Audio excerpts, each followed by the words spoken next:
Good day, everyone, and welcome to Beyond the Headlines. Today, we take a closer look at the stories shaping our communities and our future, going past the surface and into the context and the impact and the conversations that matter. In every episode, we move past what's trending and examine what the headlines truly mean for everyday Filipinos. I am Mildred Galarpe. And I'm DJ Moises. DJ, today we are lucky to have a very special guest with us. Our conversation will focus on Cebu's development landscape shaped by rapid economic growth and increased mobility. And joining us today is the president of the American Chamber Visayas, Mr. Brian Connely, and he will share his insights on building public and private partnerships, strengthening business resiliency, and advancing tourism to meet Cebu's emerging opportunities and challenges. Okay. Good morning. That Good was a morning lot to of topics to cover, Yes. DJ. Very busy. That was a lot of topics to cover. So where should we start? I think we'll start with the current state of both domestic and international tourism. So let's start with the good one, which is how's our domestic tourism? Domestic tourism is strong. I mean, we've seen many more staycations that we hadn't seen before. We have adjusted our rate structure to make it more enticing for our fellow local Cebuanos to come and stay with us. Our hotel at J Park is a bit of aspirational. People can't wait to come because of the water park.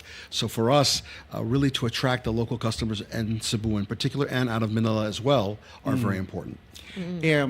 If my numbers are correct, they are 82% of our tourism market. Is Now. that now? No. Is that good or bad? It's good and bad. I mean, the international tourism has dropped, in particular the Korean market. We've seen a very strong decrease in that. Domestic market is making some of that up. Not maybe as much as we would like it to make up. The rate's a little bit different. We have a more friendly rate for our locals, whereas our international are more understanding of paying a higher rate because that's where they come from. So I would say that it's getting better. Our mix is changing. We want to find new markets as well. The Japanese market is coming back to a certain degree. China's still a little bit dormant, but we are starting to look at Europe. We're starting to look at Hong Kong again. We're looking at Singapore, Australia now with this flight from Brisbane to Cebu direct is a great step in the right direction. That's a huge market that I've been wanting to bring here for a long time. So that's good news. You mentioned that there was the big drop for the Korean market. What triggers this drop? Is it seasonal, or? I think it's more than that. I mean, we've always had a seasonality to the Korean market in terms of peaks and valleys. I think in this case, it's the fact that we're not just competing with each other, we're also competing with nations. Okay. Vietnam, Cambodia, Laos, other countries have all sensed, and even Thailand have seen, wow, the Korean market's very strong. They go together and they don't have a problem with certain rates. So in this case, let's go after that Korean market. And perhaps a bit of complacency on our part, a bit of comfort with the fact that they all love us and it's such an easy flight to Cebu in particular. Maybe we should have kept our eye on the ball a little bit more, and that's now time for us to do. Yeah, the last time I was at the airport, the international airport, it's the early morning flight. It's really a lot of Koreans, but that was already a lot for me. But I don't know what was that before. So, how do you think Cebu will compete with other markets out there to capture, even within the Philippines? What are our offerings? Well, I think internationally, we certainly need to continue to develop our infrastructure. I think that's something that's been a challenge for us. I mean, we've got a great example with the airport. Everybody talks about our airport because it is good. It's a wonderful airport, world class. But from there, we need to continue to that growth in terms of the roads, the sewage, the trash. There's a lot of things that we can do better at making our appearance a bit more attractive. We are a resort. People are expecting to have a beautiful experience. Now, once you go past into the resort and you go out into the ocean, we have beautiful water. We have, within 10 minutes, you can be swimming in some of the most crystal clear water in the world. And so we need to continue that on land as well. And so I think infrastructure is important. Domestically, obviously we have had a lot of conversation about the flights, the cost of flights. Whereas people say, Brian, it was cheaper for me to fly to Phuket or to Bangkok than it was to fly to Cebu. And that's a bit disconcerting for us. We believe that the market in Manila is 24 million people. We don't know an exact number, but it's a huge market. And many of the people that I've met there have never been to Cebu. Whoa. They'll be surprised. Yeah, I think so. They'll love it. In a good way. In a good way. In a good way. way. In a good way. So, as of this time, if we are to compare the foreign visitors' arrival, if the numbers are correct, we are still 72% now compared to pre-pandemic level. Are we expecting for this to recover anytime sooner, considering that our ASEAN neighbors have already Bounced back, yeah. bounced back, and even stronger for some? Yeah, that's been a concern on our part. We're not back to even pre-pandemic levels. And I think we can be. It's just a matter of we need to focus back on it. I know that our DOT department is working as hard as they can within the constraints that they have, whether it be budgetary or manning or whatever, to get more tourists. And I know that the Expo in Japan, in Osaka, was supposed to help be a generator of tourism. I'm hoping that will come through. I think we need to continue to focus on fishing where the fish are, which means we need to go in person. You've got to go there. You cannot just put a slogan out. You can't just put an ad out. You know, as a hotel, we promote ourselves in Korea considerably at baseball stadiums, on TV shows, everywhere we can to promote Cebu as well as ourselves. So when you said we need infrastructure outside of the airport, yes, outside of the And airport, outside of the hotel. outside of the hotel, resorts, that's right. are you talking about roads? Are you talking about transportation, all of that. sewage, and trash? Yes. So we've been talking about this for the last for the last month, DJ. Since And actually, what's interesting, because same observation when it comes to flooding, it has to be interconnected. It's entire Cebu. Same also with traffic. Interconnected. It appears also that there is a pattern that promotion of tourism is not just per LGU, but has it's to be also integrated. a whole package. Yes. Yeah. Because if I want to promote Uslob, I have to pass through how many towns? To get there. Which And if will the traffic is bad- which will showcase Yeah. everything that's there. So, I think there's a need for one Cebu. No, it's nothing to do with politics, but it's really one Cebu, integrated. an integrated tourism promotion. Not just for, visit Cebu City, we have all these heritage sites, but it's really thinking that if you stay 3 nights, 4 days in Cebu, this is what you can cover. Right? Because it's always value for money. It's like, when people go vacation and visit places, when they come back to their homes, they take a 1-day vacation to rest from vacation. That's right. Because people want to cover as many Many. places they can within the day that they're on the place. Because you don't know when you're coming back or if you're coming back, right? So, what's your take that if we're going to look at the numbers now, Cambodia is even generating more visitors now compared to the Philippines. So personally, it looks like Vietnam all over again. So what's driving that? Yes. Well, I think, we humans are the same. We all like a variety. So if we've been going to Cebu or to the Philippines for a long time, it's maybe time to look at other locations.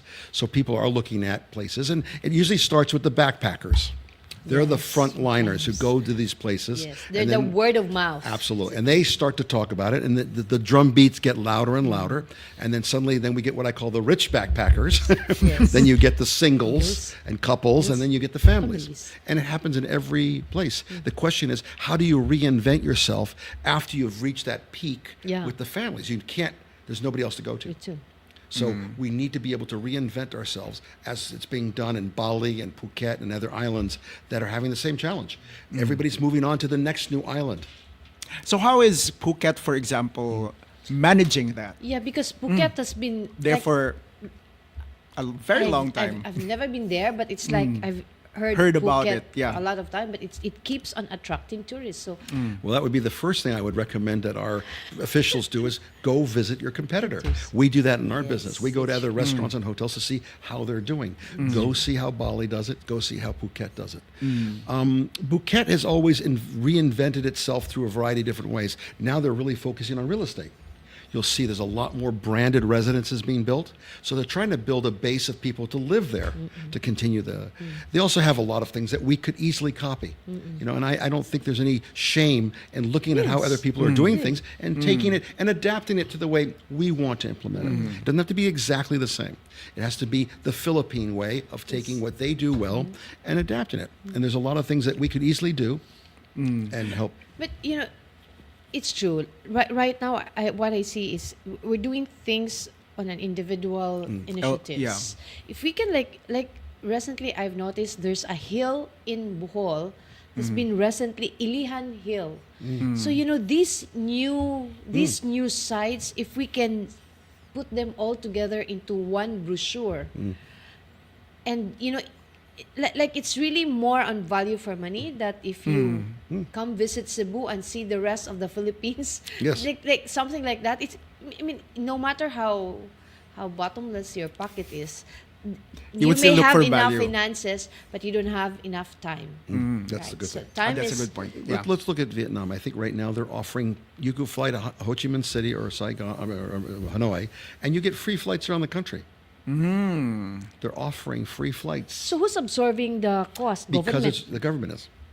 Or they're asking the airline to say, build that into the package that some of your people may take a free flight and go to another city. So again, we want to say, come to Cebu, make this your epicenter for your Philippine exploration. For your- And from here, it's very easy because we're central in the whole country. Yes. North and south, east and west, we're in the middle. Yes. We're almost the middle of the middle. Yes. Perfect location to use it as your jumping off spot to see the country. Yes. Speaking of money, the numbers would also say that even if we have fewer international arrivals, but they are spending more compared to before. What are your thoughts about this? And what are also the factors that are contributing to these numbers? Well, I think the backpackers are moving on. So the people that didn't spend a lot are not here. So the people that are coming are spending like families. We have a lot of families, and I believe that the family market does spend more. 2 to 3 kids, they want to go out and see things, they want to have meals, and you're talking about more people. So yes, I think the average spend per visit group probably has increased.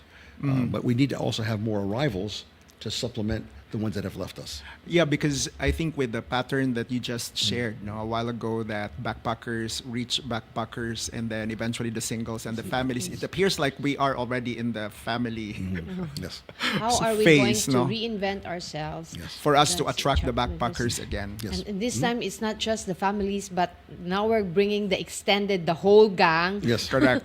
True. the entire subdivision, kind of groups. Correct. There's a lot of people who now travel in groups, like as organizations, associations. I mean, they have the money. So like, because we have heritage, we have culture, we have the beaches, and But we the have food. Yeah, food. Don't forget the food. Which among this should we prioritize in terms of how they appeal to international market? Well, I think the appeal now needs to be what market are we going to attract? In my opinion, the market that we have the most potential for, because of the infrastructure of the hotels we have, and now with the SMC Sides Arena and the one over at Mactan Newtown, is the MICE market. Yes. Meeting, incentive, convention, and exhibition. We have the direct flights, we have the airport, we have the hotels, we have the meeting space. We have to start planning now. We should be on the road. No more talking about DNA and mission, vision statements. We need to be active. We should have talked about that yesterday. Yes, that's old news. You need to be on a plane to Vegas, to all these the trade shows, because we have the facilities to handle large MICE groups, and we're getting them. We just had a fairly large one. Inter-country, within the country, we have some very big groups coming down. Century Tuna I don't have the slim body the Century Tuna advertises yet. Yes. I keep eating Yes. their tuna. Yes. But they came down and they had 150 people, and so we need to explore all of our mice within the country and also within the region. And there's no reason why we can't. We had a French group in Phuket, 300 people for 4 nights. They want to come to our locations. They want to get out of their countries and see beautiful beaches and weather and waters and all that. So, okay, we have the facilities. We have what it takes to invite people. So, what is missing? We've got to go there. We need to go out and take our hoteliers and go to these locations, set up a very large booth. Every country Just like has the a one booth. in Japan. So Yes. it's kind of a road show. It's a road show. We go to a convention center. It takes over the entire Vegas Convention Center. Everybody has a booth. Every country, including cities. London has one. Scotland has one. Cambodia. They're all there. And you get these visitors that come to your booth and they say, we want to have a meeting. We'd like to find out what you have to offer in Cebu. So we said, okay, J Park has outdoor spaces, indoor spaces, restaurants, banquets, ballrooms. That, to me, is the next market for us to really explore. That is, I think, a sweet spot that we have that not many others are ready for yet. But this initiative should be done integrated as well. Yes, Not correct. just for No. a resort initiative. No, we but should go it's as a both private and Yeah. public collaboration. If you know HRAC, the Hotel Resort and Restaurant Association of Cebu, recently went to Taipei. They took, I think, 42 or 45 hotels there to do a sales trip. And that's what we have to do. We've got to go, we have to fish where the fish are. We've got to go where the customers are. But I read somewhere that the budget of the OT was even Cut, no? cut. So That's concerning because what I always feel is that we're not taking it very seriously as an industry, BPOs and mining and this and that. But tourism tends to not take a front seat. We need to have the right people running and leading the department and making sure they have the right budget. So, In speaking of BP or the IT BPM, there is a multiplier that we associate for every headcount that's employed. So that's for every one IT BPM person employed, it translates to 2.9 indirect employment. How is this number, or how does this look like in the tourism industry? tourism, we normally use a multiplier effect based on the number of rooms you built. And based on the number of rooms, we affect people, 5 people per room. So whether that's a direct hire, an agency hire, a supplier, a provider, whatever it is, we can touch 5 people with every hotel room that we have. So that's a pretty good multiplier. So, and we're 24/7, 365. We're busy all the time. And and a lot of the owners are Filipino, so the money stays in the Philippines. That's correct. That's right. We are locally owned. We are a local brand and locally owned. And I know that many of even the new international brands that are coming to Cebu and to the Philippines are locally owned. That's really important. So the money stays in the country. yes. So the challenge. Okay. Sige. The right people and the right budget. Do we have the right people? Do you think? I think the people that I've met in DOT are very committed and they want to do the right thing. But if they don't have the tools that they need to be able to do the right thing, then I can't really hold them to account, and that's only fair. Charity begins at home. That's right. Yep. And speaking of home, Yes. how competitive Cebu is right now as a destination in the Philippines compared to, let's say, Bohol and Siargao? Well, to be honest, I mean, Bohol can be a bit expensive in terms of the food because the cost of food flies from Manila to Cebu, Cebu to Bohol. So we find that many of our ingredients there are more expensive. But because of the nature of the island, and Yes. Bohol is so comfortable, and Panglao with the wide roads. It's so cozy, so Yeah. homey, Yeah. so relaxing, Yeah, it's like the beach vibe. We have our new property there, right on Alona Beach, and you sit in your room and you step outside, and there's the water, Yes, 25 feet super away. scenic. It's It's lovely. really- You yes. can hear the splashing of the water at night, and so it's a very different feel than what we have here, and that's what's making it attractive. And I think it's a for the local government of Bohol and Cebu, it's really a good. This is the perfect time to collaborate. Yes, I agree. So that you And they're you close to keep- each other. Yeah, you keep Yes. you keep visitors in the region. Yes.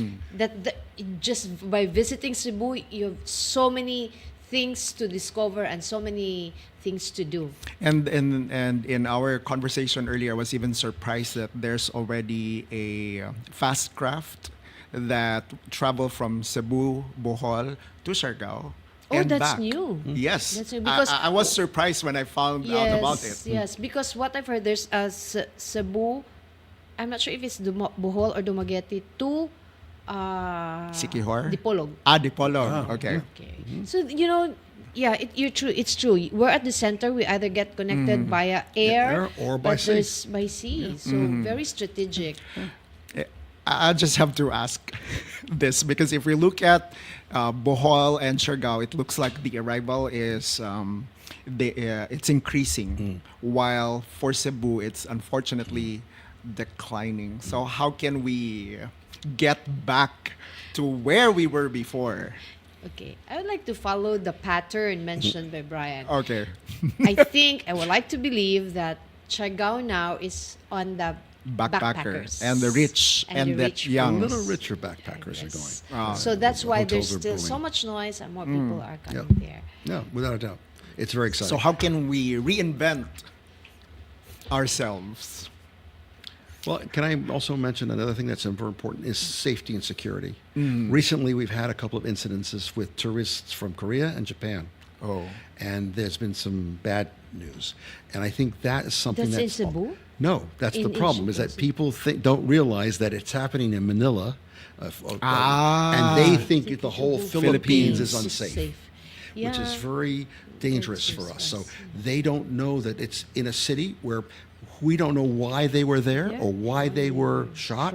But the fact is, we had nothing to do with that. In Cebu, we're safe. We are. I walk around personally. I live here. I walk around. I walk my dog. I take my daughter to school. I feel very safe. Sometimes more safe here than I do back in the States. So, yeah, I think that's something that we have to address as a nation. Yes, I think the reporting as well that if a person is being shot somewhere in the distant province in Luzon, it has to be stated that it's how many Kilometers kilometers away. Cebu. from the city or from Cebu, so that people will have an idea. Oh, this is how far and this is how secluded the place is. So situate things. I think that's a Very better important. reporting. Yeah, it's true. Okay, Cebu was recently nominated as the most desirable region in the world by the, I think, 24th Wanderlust Reader Travel Awards. Does this resonate with your perception of Cebu's appeal as a travel destination? I think Cebu has the ocean, we have the mountains, we have culture, we have religion, we have history, we have great food. I think there's so much going for us. We just need to package all that together, not by LGU, not by put it all together and say, look what you can do on this island. What we have to offer is incredible. And I think if we were to really package it well, I think we could do almost like Bali does and Cebu and Phuket. They package themselves almost a bit separately from the nation. They try to create their own identity. It's an initiative by the private sector, or both collaboration of the public and the private A sector? lot of that is from the private Private sector, sector. from Cebu Chamber of Commerce and Initiative and I think it's industry. They're doing stuff. A lot of the private organizations are actively doing things. It's just we need to make sure we coordinate them all together. Yeah. So, yeah, I think if the private sector is doing that, it's faster than wait for the government to, Initiate. call everybody, and by the time they call everybody, will start talking about the DNA again. Yes, yeah. Yeah. The vision, mission. It's like, They will come on, start guys. talking about the DNA again. I've heard also about visa challenges. How Yes. is that? What's the status of that challenge I think, right now? I think China. I think when with our interview with Mr. Neri of MCIA, he said that's one of the challenge why we have so many flights from China, but now it's just like Guangzhou is the one, Only just one traffic. So Yeah, I mean, if you imagine that the Chinese, they have 1.5 billion people, and so if 100 million people travel a year, if we could just get a few million, we'd be happy. But I think there's a political issue, and I Yes. respect that. It's not my Yes. business. But I also think that the Thais are very quick to have visa free. They were allowed to sell marijuana. They constantly reinvent themselves. They lowered the taxes on alcohol, so alcohol was cheaper. They're very creative, and they don't waste any time. And you know what? If they make a mistake, the Thais say, oops, we didn't do it right. Let's do it again, a different way. So we need to be more aggressive in terms of being creative, in terms of creating new things for people to do. And fast turnaround when things get wrong. Yes, right, yes. And they will. We're not always going to be perfect, but we need to say, okay, that didn't work, let's turn it around. Yeah. Better do something than do nothing at all. Yeah, because I've also heard in the past that the Chinese tourists, they also spend more, you know. So it looks like it's a loss. Yes. Not having them. No. Yeah, Unfortunately. but it's We'd like it's them a to come very back. tricky times, I you know. know. Yes. Very tricky times. And we respect that. Yes. For now, while waiting for things to settle, let's develop new markets. Absolutely. I think And that's there's the best lot- way. And there's lots Yeah. of new markets. Yeah, I think we will not be short with how many countries around the Oh, world. gosh. Just like of that population, how many have just visited Cebu? So visa in general, then the issue is just limited to Chinese Yes. visitors. But other than that, We're pretty good. We're I mean, pretty we just good. we just Okay. let the Indians are visa upon arrival. We should do more of that for nations. Oh, that yeah, have I it as heard well. about that. Yeah. Yeah, Correct. so that's very good. That was great news. And we have good relationships already with them. No? And in the flights, we are an island. If we don't have flights, we don't have people. And this new flight coming from Australia, I know that MCIA helped very much with that, and I'm very happy. They're very aggressive, and now that Aboitis is involved, it's even more aggressive. So we need more help from them to open up to and make sure that the landing fees are competitive with other countries, because that's an expense that airlines look at before they make a decision to fly here. So It's true. The visa free is very interesting. Like I know there are some countries that offer visa free if you stay for 5 days. You get if you can be more creative in our visas. I think the money. The revenue you can generate from the visa will be, if we're going to just waive that a little, it can be more for the rest of the tourism industry. And it makes traveling to the Philippines a lot easier. Yes. Like especially right now when everybody will just have to swipe their passports and you're it's free getting to so go. quick. Wow. Yes. Yeah. So if you're so into the it's like, oh, upgrade, man. Yeah, everybody wants easy travel nowadays. Easy travel, Every yes. minute counts because right. it's very difficult to take a leave of absence in the office. So might as well, you have to make sure that every minute counts. Well, that's why they don't want to go. They want to go direct. Yes. They don't want to change planes. Yes. Because we all know that adds to the trip. And Yes, you that go- cuts your time. That's That cuts your that's right. time. Correct. Much more if you get delayed. Yes, right. That's well. So I think that having those direct flights is really. I think it's 13 cities in Europe fly directly to Phuket. 13 cities. If we can only get half of that. Yep. Stockholm, Oslo, Helsinki, London, all fly direct. And to think we have capacity based on our Interview interview. with, Yes. Yeah, with our Mr. airport actually It still has room. rooms. Room. Plenty of room. Yes. Plenty of room. We just need more room when they go out of the airport. That's right. A smoother road. Because the air traffic maybe is that we have the capacity, but when they go out, they're still in the They're the stuck on traffic. They're The stuck. traffic. So I think that it's true. We really need to address that because direct flight may cut The trip the short. trip short, but It on would the take- road going to other places is eating up It their will time. take a day. I go to Oslo if they leave at 3 o'clock in the The morning. morning. Yeah, They it's get in the true. van with a pillow. Yeah, Sleep sleep. in the van. It's true. So with that, we hope that things get better. We hope so too. And We're here to help. And, We're and, here to and you work. know, we get to see more collaborations. So because with tourism increasing, that means it's also local jobs for the local people. And it's really an industry that's also crucial, no? For our economy to continue to grow. Absolutely. And what I think we're about 9 or 10% of the GDP. It used to be 14, and in Thailand it's probably closer to 30. And it's a clean industry. They come in, they spend their money, and they leave. So yes, there are challenges, but we'd rather look at it more as opportunities. Then it's okay. No worry, Brian is there. Brian is there. He'll take care of that. No problem. We're on it. Yeah. Okay, so if there will also be collaborations needed where we can be of help, then Sansar is open for that matter. Thank you very much. We appreciate Okay. that. We appreciate the support. Okay, so thank you very much, Brian. Thank you It's for having nice talking with you, and hope we can have another chat with more good news this time. I hope so next time. Okay, thanks a lot. Appreciate Thank you having you. me. And thank you for joining us. Thank you for joining us. Okay. When we come back, we'll talk about the problems caused by Azela, where we receive mas daghan patang mga reklamong nagdawat. So ato ning i-discuss, inigbalik na to mga higala.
Okay, we're back mga higala. So, atong istoryahan og balik ning problema sa Azela Properties diha sa Manglanilla. After atong interview nato nila last Monday ba to, Net? Last Monday, mas daghan na ang nigawas nga sila sad mismo Nabiktima. na biktima pud aning Azela Properties for developments unya kuan. So atong istoryahon balik si Ma'am Annie Reniva. Ma'am Annie, good afternoon. Good morning pa Yes, good afternoon, Mildred. Ma'am Ans, unsa na ba ni nga kadaghan naman noon di ay pila ganito ang imuhang kuan? Pila Initial ganito imong number? initial numbers nga naa sa inyong grupo? We have 100 plus. 100 So karon after 100 ninyo plus actually. after na katong nastoryahan nato ni siya, I think it was last Monday. Kumusta naman ang katong mga uban pod who came forward about their issue also with Azela Properties? Okay, sir, because of the video, no, the interview that you did with us, there have been, and our call to action, there have been more people, UDI, who have come out in the open. Especially those who have started this but never really got any relief ba. So this is what's interesting as well. Kaya I have been people have reached out networks ba. And kaila sila sa mga nakaila pa sila sa mga nabiktima, and they are trying to reach out to them as well. So people are coming out because of what Sunstar actually did for us, for listening to our stories. What is interesting is that I received a call yesterday from a number claiming that he is Lloyd Perez Adlawan. And since I met him in 2023, so familiar ko sa iyang tingog, but I wanted to be sure kung siya ba siya. Nangutan ako kung di niya nakuha akong numero.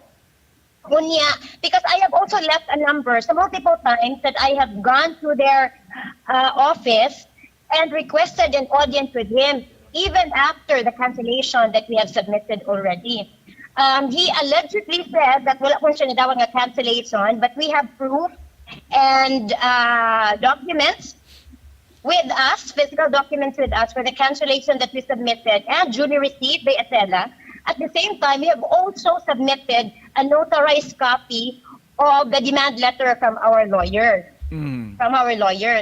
So, he denied that, number one. Number two, ningon siya, ma'am, kailangan ko makikistorya nimo on a personal level. To which I responded, sir, this is not just on a personal level because this is out in the public. Hindi naman kami ang na-aggrieve. It just so happened that we had the screen time, bitaw. But I am only one of 100 plus or even more people that you need to answer to. And for you to tell your story and share your side, you better reach out to Sunstar. So that patas ang laban. And Kunya, ingon siya, ay, di ba ka maminaw na ako, ma'am? Kining, adto na lang, tawagan na lang nako ang katong imong igsuon o bang imong sister-in-law, kaya balik paminaw sila nako. And So, guess what? This is interesting.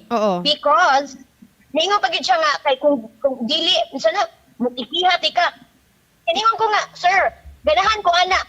In fact, excited ko because I would like to take the witness stand and testify against you and what you did. To not just to us, but to so many people. Unya, yagihan atong phone, and true enough, he called my sister-in-law in Dubai. Long distance call. Trying to convince her and saying the same script. Nagingon niya na kung kano.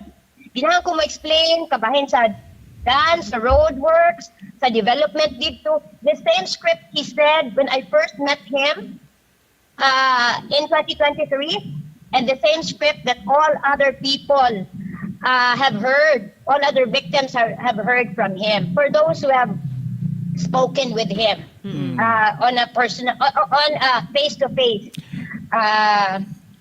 level. And so, muna siya, sir, and ma'am, we are trying to tell him, reach out to Sunstar, talk to them publicly, talk to us publicly because we have aggrieved, not just me, but all others. If you want to settle this publicly and share your side para po you can clear your name. And we would also like to kadang remind the viewers no that Sunstar has been reaching out no Engineer Lloyd Adlawan Oh. to hear his side, pero this to no issue. avail. To no avail. Magsigira ang tanang murag upat ka telephone number ang gihatag sa amo. Duha iyang telepono sa iyang asawa, telepono sa iyang secretary, but walay mo tubag. So, I think we also tried to message sa ilahang Facebook page labi na kay Ma'am Ann na sila'y bag-ong gipost nga Yes, bagong gipost. nga Nga actually the same thing that most of us have already seen. Another thing that's interesting pa yun, ma'am, when I told him that, to talk to Sunstar and the like, yun siya, dili man po kakasabot, ma'am. Kay dili ra man gud ni ako, corporation man gud ni. Kanang unya giingat akong lawyer, nga di ko no musturya. So ningon ko niya, we know that this is a corporation. We have done our due diligence sa inyong corporation, and it's not just you. It's a Lloyd Perez Adlawan and the corporation and your board of directors and the like. Let them face us in a public setting. Ana bitaw? Because we deserve that. And the world deserves that, especially that there are so many others that have come out and have joined this cause for justice. Kanang Ma'am Ann, nagkaanam naman ni siya og like kami, we've been really receiving kanang messages from sa among Facebook page, sa among WhatsApp, kanang how unsa man nila pag-reach para mas mudako ang inyong group nga maka kanang ano gid mo og action, call gid mo action nga for government really nga to address ani nga problema kay di man lang ni usa duha ka tawo gatos naman ni. Sobra pas gatos, ma'am, hapit na mo yeah. So karon murag, do you have a more kanang unified na gyud nga group? Yeah, we would like to, since this is most of the victims are from Cebu province, we would like to make a call, and we would like to because sir, it looks like from the sound of it looks like we have unearthed something that is deeper than what meets the eye. There have been some people in politics nga nakitaan with this person and related to Azela Properties and Lloyd Adlawan himself. So it seems like we have unearthed something that is so much deeper, and this needs to be investigated. We have submitted our complaint to NBI. I think this is something that they need to prioritize. I think this is also something that we would like to call on our local leaders, both in the local, the province, office of the governor, our people's governor. We have submitted a letter to the office of the governor, which the PLO has right now, and we are waiting on an audience with, hopefully, with our governor. We've also reached out to our local leaders in the cities for the Cebu residents. We have also reached out, and if I may name, our mayor is willing to support us with this. So nagwonder na gid mi kung anong ang Minglanilla with the local government of Minglanilla, it's keeping silent. Nakita na ko sa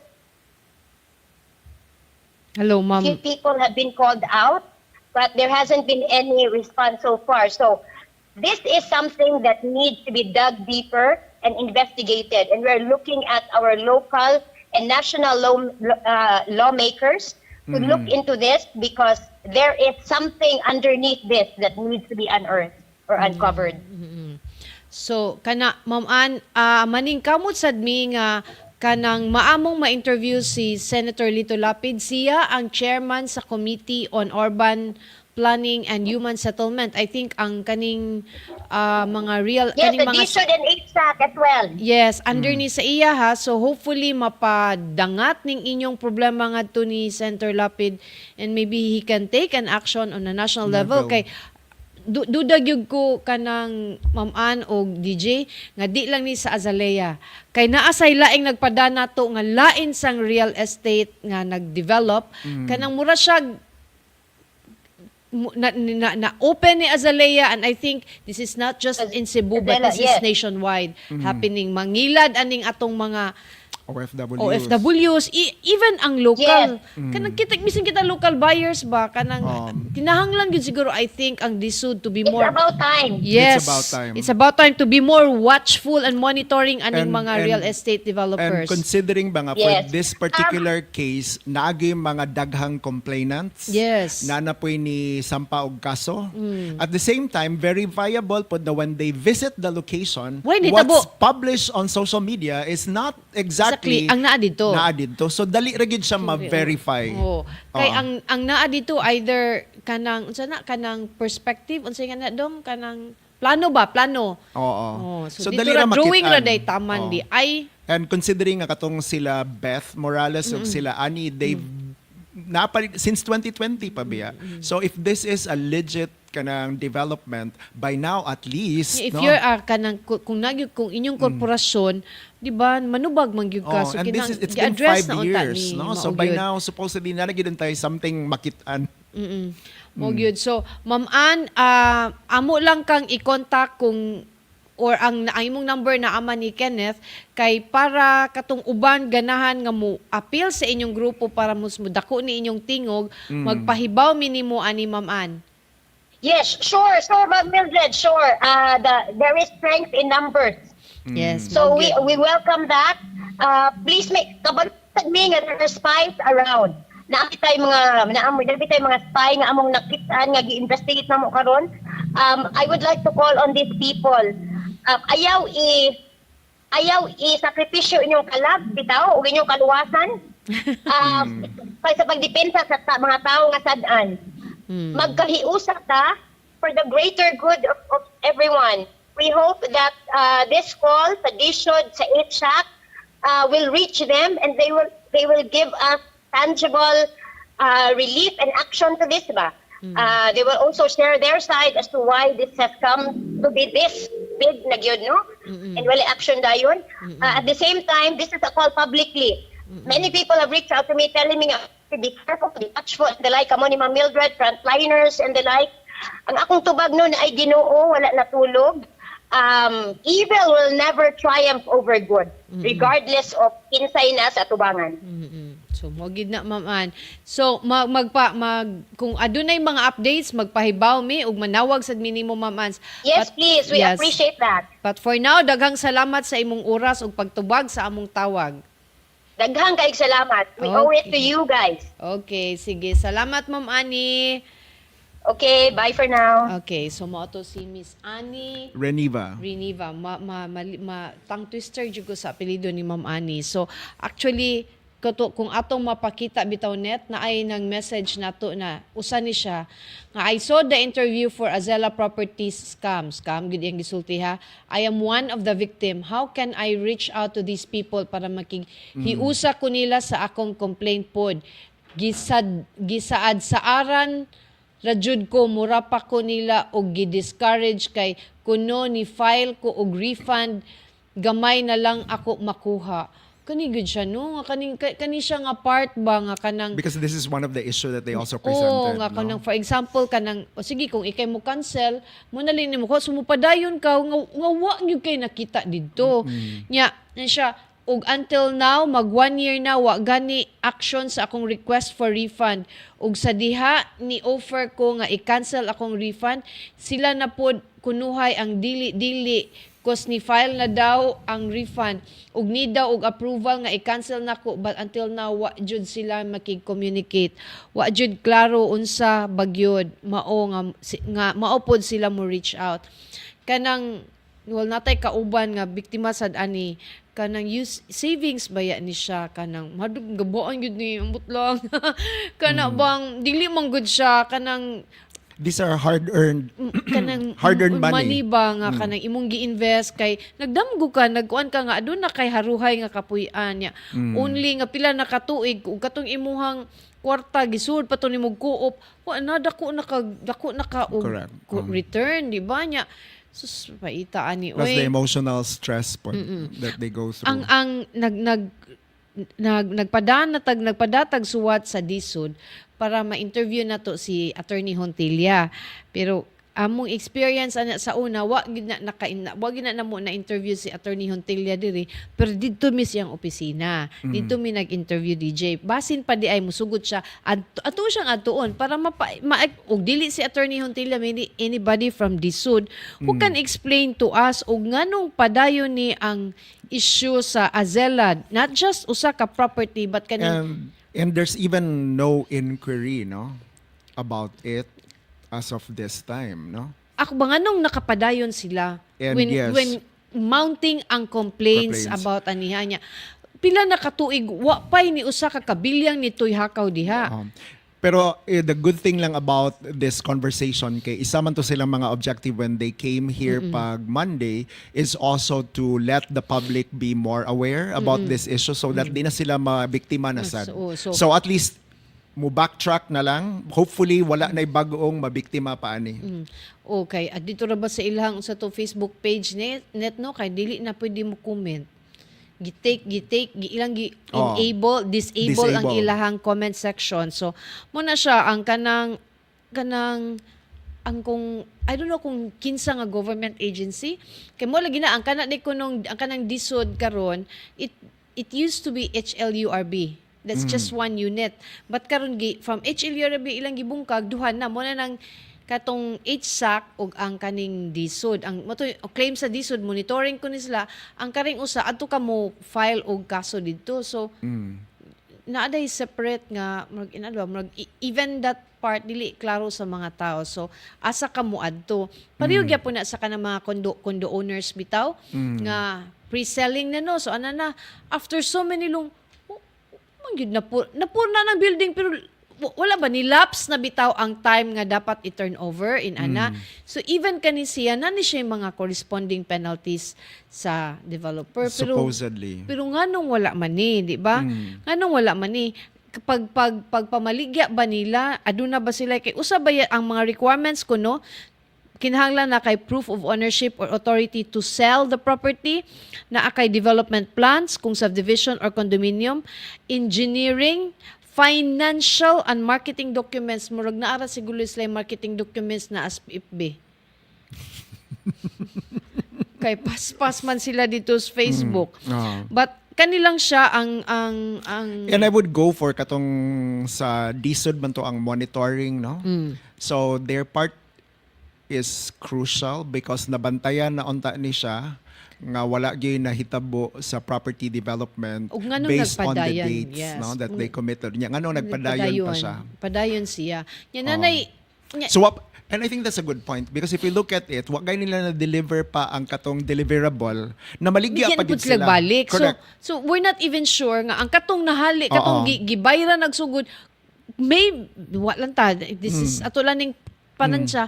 Could be the same property nga ana bitaw ka nang recycle ba nga okay imo nang kay cancel sige refund ta ka ako sa nibaligyag kanana ba kay the common sense unta nga attack ana is i-deliver sa tong mga deliverables before ta magbaligya og bag-o. Pero the sad part is nagsigig baligya pero walay gi-deliver. Sige pre-sell. So wala pa'y kuan ni walay ana. nabuhat, walay na turnover. Yeah.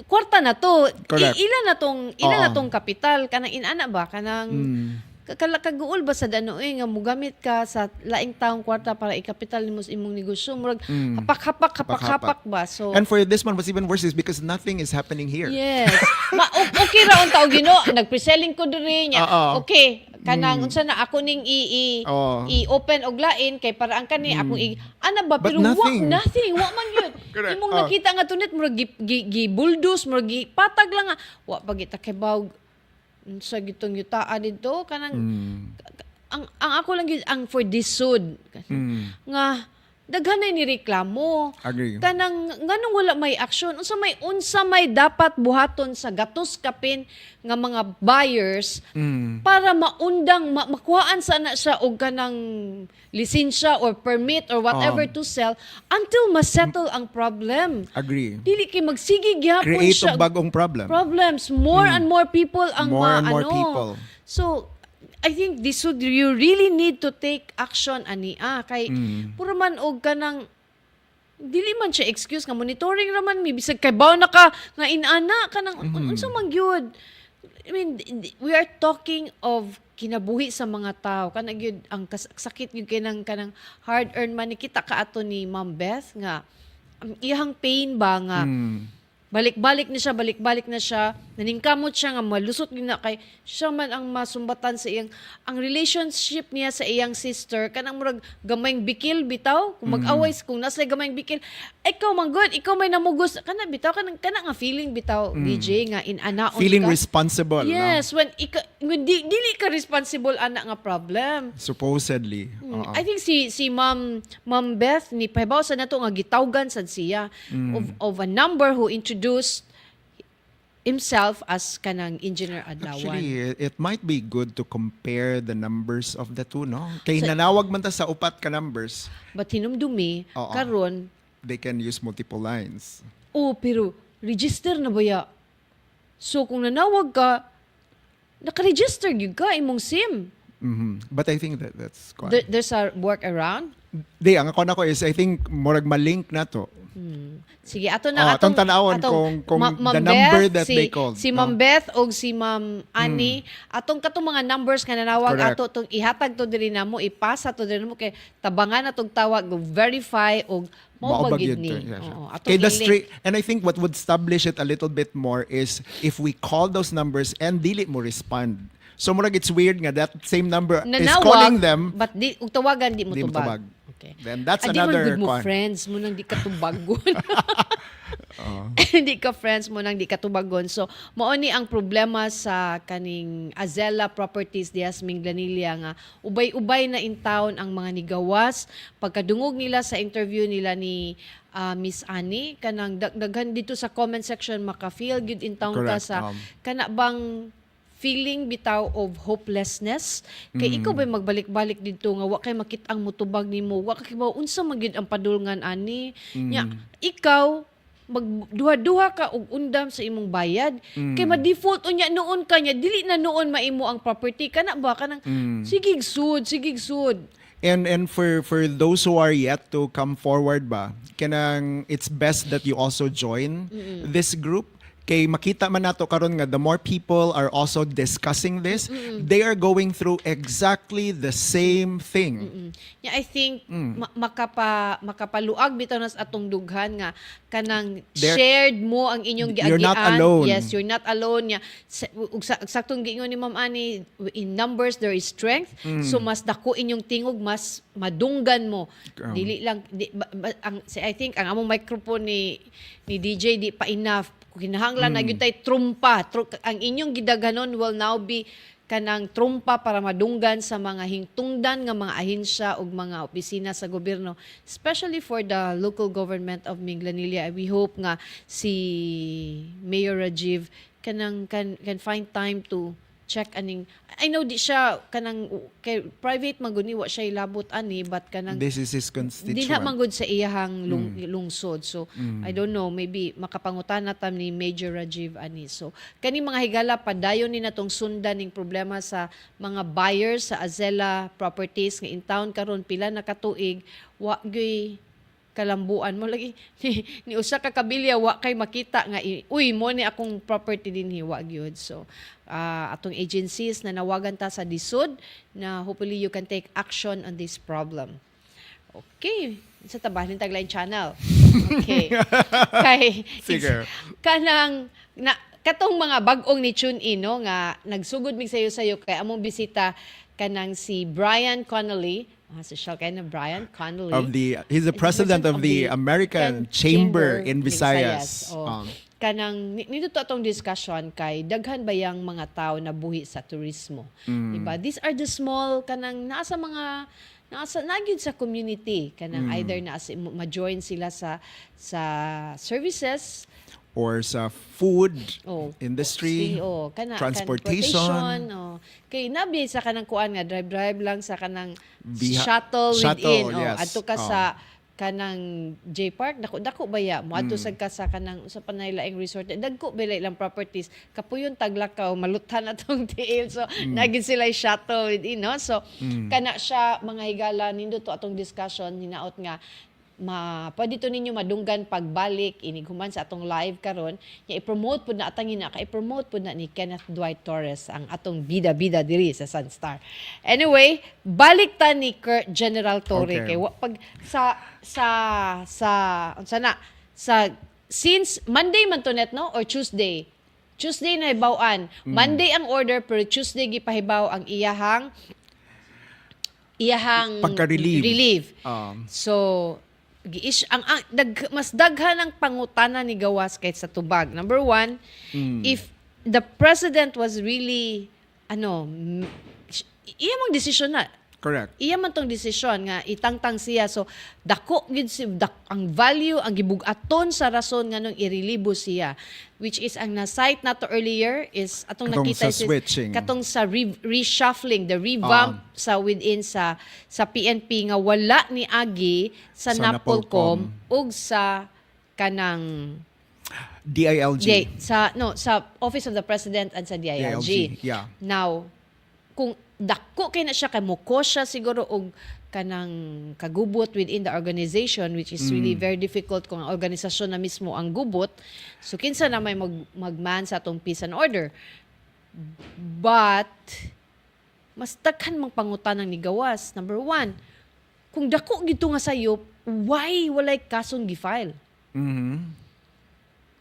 Inana siya ka valuable but yet dako kaayo iyang nakumit nga sayop.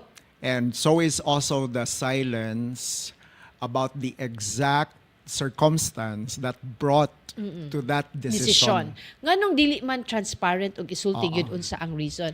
Para nako unfair to Torre. And then you left the people hanging nga unsa man gibuhat niya tungod kay nakig-boxing siya pero ako personally katong iyahang pag-accept openly boxing na siya drama dito for me that's also conduct unbecoming of a police officer, di ba? Kanang And ang nalibugan sa ako, if I remember it correctly, katong statement nga there was no violation, there's nothing illegal. no charges, Oo, administrative but very urgent ang pag-relieve. And then it was tough and necessary. Oo. So, murag contradicting ang Oo. duha. Oo, So kanang- kung if there was nothing illegal and if there was no violation, why no is charges it nganong why is it inana tough and necessary and urgent. Correct. Di ba? Murabag ka na kung kinahanglan gini mo siya tangtangon kay mukos niya siya mas bigger problem. So di gyud ang timbangan wa gyud nag-ana-ana wa di kasabot ang timbangan bisag digital pa wa gyud kasabot DJ.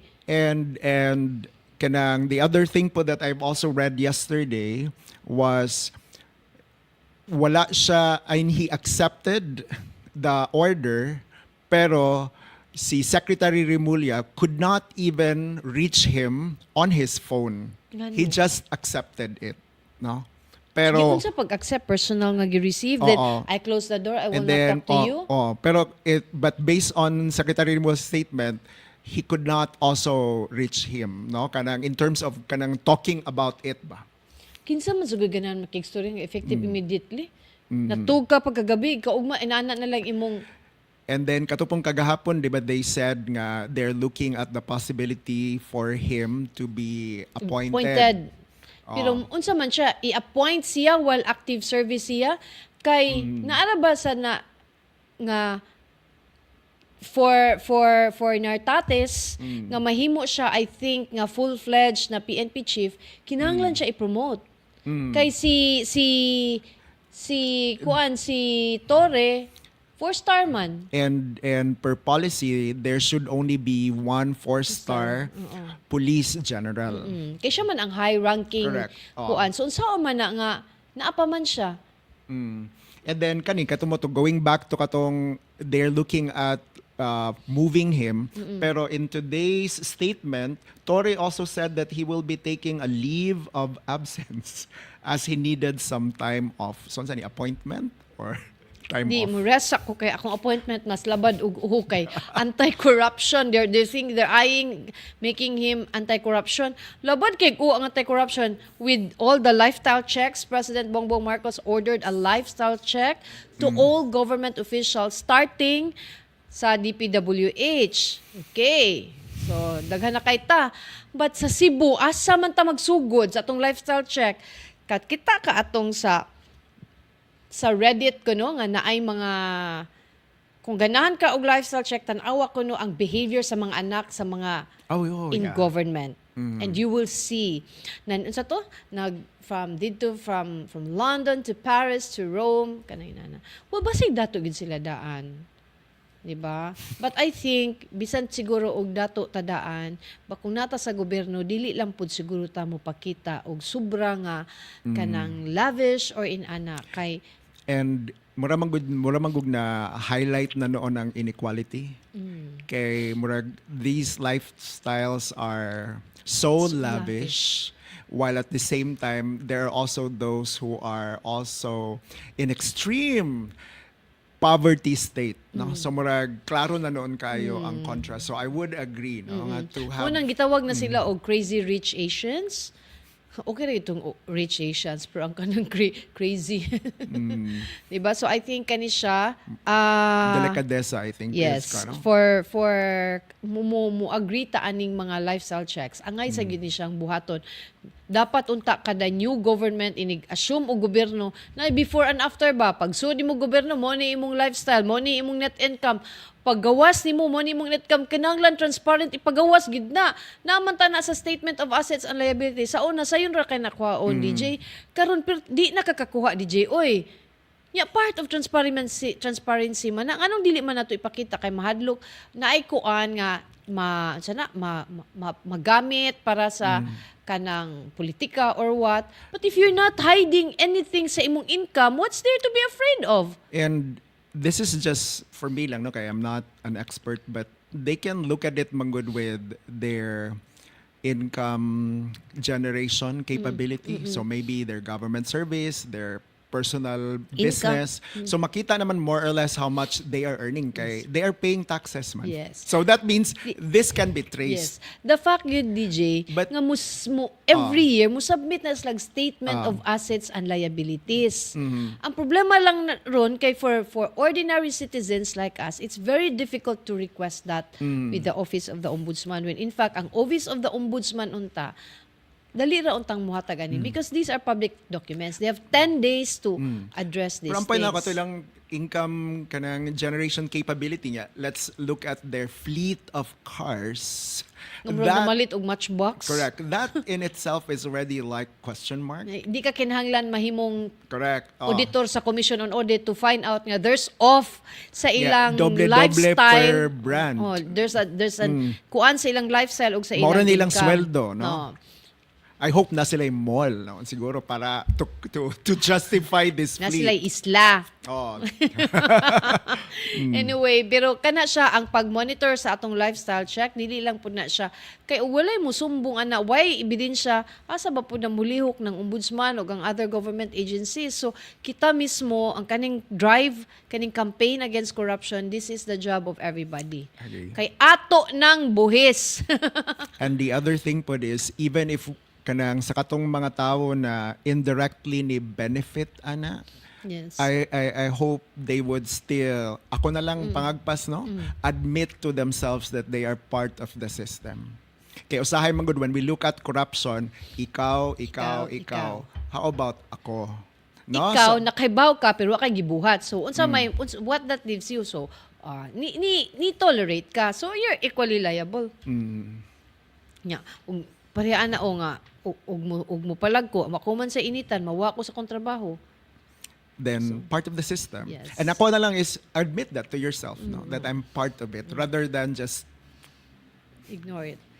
So muna siya nga kanan sa systemic ang systemic. problema. Agree. So, okay, balik sa systemic, Kanaghis atong gi-interview si Director Monte Alto gagahapon kalabot aning libreng sakay. Nakadungog siguro ning mga estudyante sa Southwestern University. Nakit-an to nimong pictures diha, Eric. Nag-take gud silang picture. Kani gi-picture gi-take ni siya 5 to 5:30.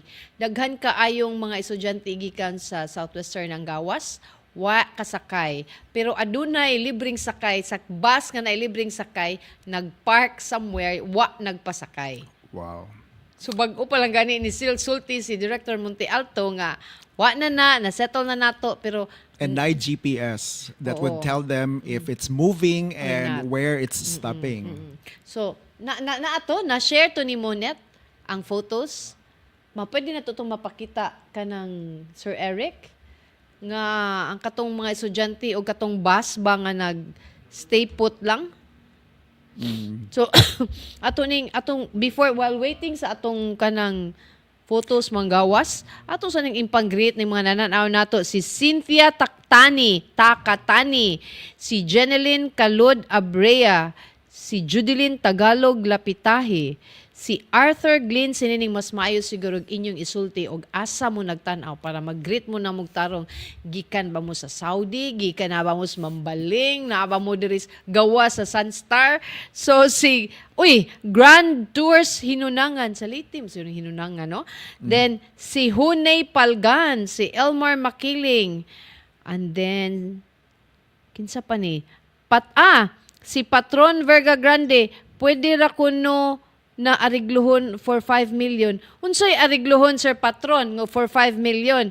Risado men ang unsay arigluhon. Ang, unsa man to? So, si Warren Tandem o Atcham. Si Amcham Visayas. Itanaw. Si Trini Merch sa Amcham Visayas. So, thank you for watching. Okay. Mo na ni siya. Mo ning mga estudyante naghuwat sa libreng sakay. Sige, padayon pa diha og Eric. On my way here, nakasunod ko og kanang katong love bus. Oh. And I wanted to take a look at what's in front. Kay ganan ako makakita kung unsa siya kaklaro. Sige pa, Rick. Ang katong bus bitaw, Rick, atong ipakita. It's actually a modern jeep. Ang modern jeep, makita ni mo na asya'y sticker. It's not actually sticker. More siya ka ng... Dako gid siya sa front. Dako gid siya sa front. Okay. Okay, that's what I wanted to see. Wa pa nadakpan ni Eric ang photo. Naglago. And there, see? Makita ni mo. Dako man siya. Okay. Makita siya dako. So kana siya, matud pa sa nagpadaan nato, nagpark na siya, wa siya nagpasakay. And this photo was taken 5 to 5:30. Hangyo lang ang into estudyante nga, ay lagi hatag akong number, ma'am. Kay base niya kung nagdinagid ko na siya kasakay. So niingon si Sir Patron, no offense, but the media is also part of the corruption. Kay naa kunoy handler. All sectors in society have a godfather/handler because it is already organized crime. The church was also involved in the controversy lately. Lifestyle check. So, I think ang pasabot ni Sir Patron katuning gi-disclose bitaw ni Mayor Vito katong si duha na to kauban dito sa Manila. So, nasa to laing ni gawa si kinsa to lain reporter sa to siya sa formerly with katong sa network nga niingon iyang gi-confirm nga naana. Kenneth Dwight Torres unsaon na lang. Kinahanglan ta Mag-lifestyle check. po. Mauwaw ko mag-lifestyle check sa akong lifestyle kay pagkapurdo. Maog yun, di ba? So, muna, kanang ugma mga higalang atong bisita, si Councilor Paul Labra sa Cebu City. Kanang atong hisgutanan sa iya kay kuan man ni siya peace and order. Kanang if na-notice na to, murag ma-alarma ata aning mga lately nga nahitabo kaning mga grupo-grupo bitaw nga mga batanon nga mangulata and everything murag padung na rabang Pasko DJ. So, angay ni natong bantayan. So, ugma atangan nato si Councilor Paul Labra hinaot madayon si anhi sa Sunstar kay nabanda-banda na yan amo ganing i-promote mo cancel man. So, Councilor Paul, kung nagtanaw ka, padayon ta diri ugma. Ayaw taon pag-cancel na mo. Okay, so with that mga higala, pasalamat mi sa inyong pagkuyog na mo karon. That wraps up the episode today sa Beyond the Headlines. We hope this conversation have enriched your opinion on things and your ideas, at the same time information mga higala aron aduna kitay igong kapasidad nga maka-appeal sa mga diskusyon kalabot sa mga issues sa atong lungsod.